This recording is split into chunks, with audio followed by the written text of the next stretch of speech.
समालखा के काल भैरव धाम में बहुत बड़ा चमत्कार हो गया। जी हाँ, धरती फाड़कर बाबा काल भैरव प्रकट हुए हैं और यहाँ पर चमत्कार देखकर आप हैरान होने वाले हैं। इसको 3 जने पकड़ के लेके आए थे और अब इसको आराम हम चौथी बार आए हैं। मैं कारोबार ठप हो गया था, मैं यहाँ भैरव धाम आया तो मैंने यहाँ पे जल पिया।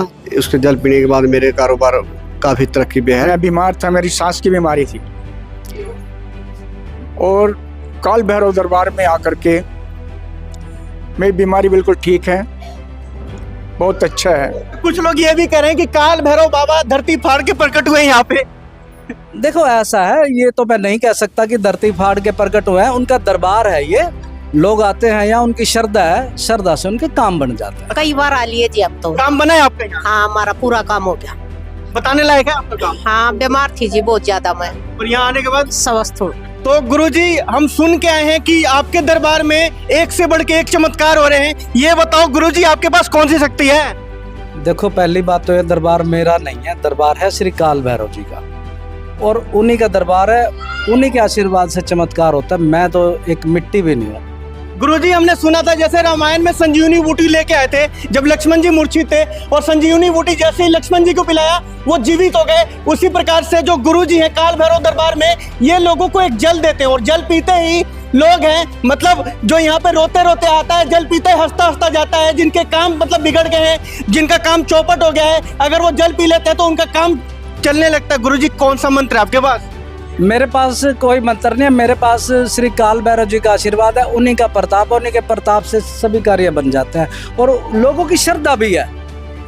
ये नहीं कि श्रद्धा नहीं है, लोगों की श्रद्धा है, श्रद्धा से और विश्वास से उनके काम बन जाते हैं। आप लोग मानते हैं कि काल भैरव चमत्कार करते हैं? एक बार हाथ उठा दो, कौन कौन मानता है? ये सारे ही मानते हैं। यह बताओ, आप लोग विश्वास करते हो कि कलयुग में भी ऐसा कुछ हो सकता है? भाई जी हाँ, बिल्कुल हो सकता है। जब हारेगा सारा कुछ कर सकता है तो ये भी तो साक्षात भगवान ही है, कुछ भी कर सकते हैं ये भी। तो बोले काल भैरव महाराज की। तो काल भैरव दरबार में ऐसे ऐसे चमत्कार हो रहे हैं, हम सुनकर खुद भी हैरान हो रहे हैं। एक माताजी मिली, कह रही थी मेरी बेटी के ऊपर ऊपरी दोष था, हम 4 लोग उसे पकड़ के लाए थे यहाँ पर और महाराज जी ने जल पिलाया और मेरी बेटी अब स्वस्थ है और यहाँ पर सेवा भी कर रही है। अब वो आपने लिया होगा किसी का स्टेटमेंट, तो मैं कह नहीं सकता कौन है, क्योंकि बहुत लोग आते हैं यहाँ पे। अब ये नहीं पता ना कौन है, और जो दरबार में आता है आस्था से आता है, ठीक हो जाता है।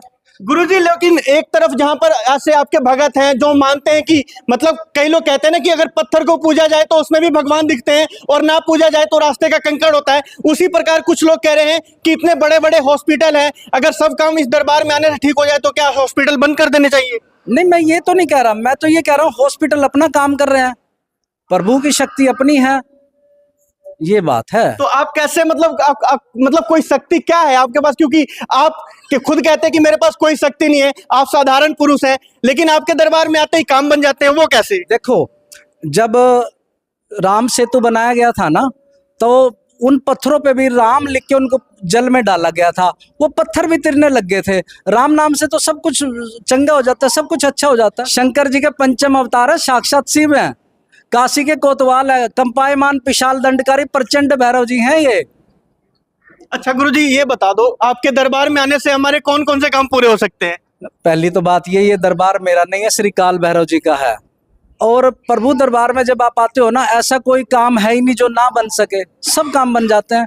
कोई भी रोग दोष संकट बाधा कलह क्लेश विपत्ति आपत्ति आपातकाल ऐसा है नहीं है जो प्रभु दरबार में ठीक ना हो, सब ठीक हो जाता है, बशर्ते आपकी श्रद्धा की भावना बहुत अच्छी होनी चाहिए। महाराज जी, कैसे यहाँ पहुँच सकते हैं? दरबार कहाँ है अपना? अगर कोई व्यक्ति आता है चंडीगढ़ की तरफ से, वो पहले पानीपत आए, पानीपत से समालखा आए, समालखा से ई रिक्शा करे, पाइट कॉलेज के अपोजिट है।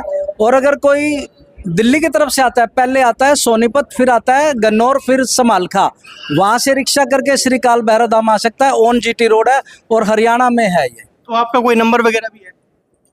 बस नंबर, सब नंबर की कोई जरूरत ही नहीं पड़ती हमें, वैसे एक नंबर चल जाता है इस पे। चलिए, बहुत बहुत शुक्रिया गुरुजी हमसे जुड़ने के लिए। और आज हम आपको लेकर आए थे समालखा के काल भैरव धाम में, जहां पर अनेक चमत्कार हो रहे हैं और इस चमत्कारों का व्याख्यान लोग खुद करते हुए नजर आ रहे हैं, क्योंकि यहाँ पर रोते रोते लोग आते हैं और हंसते हंसते जाते हैं और अपनी महिमा है, अपनी आस्था है। अगर आप भी विश्वास रखते हैं भगवान में तो आप दरबार में जरूर आइए। आपके माध्यम से एक बात और कहूँगा, आजकल ना लोग बड़े अपने जीवन में परेशान चल रहे हैं, उनकी परेशानी का मुख्य कारण ना उनके पितर होते हैं, लोगों को यही नहीं पता कि अपने पितरों को ना हमने कैसे खुश करना है। तो हम कुछ अपने धाम में ना लोगों को छुटपुट हल्के हल्के उपाय बता देते हैं, मतलब जो ना खर्च के होते हैं, उससे उनके जीवन में बड़ी खुशहाली आ जाती है। अपने पितरों को जरूर मना लेना चाहिए इंसान को, मैं ये कहना चाहता हूँ।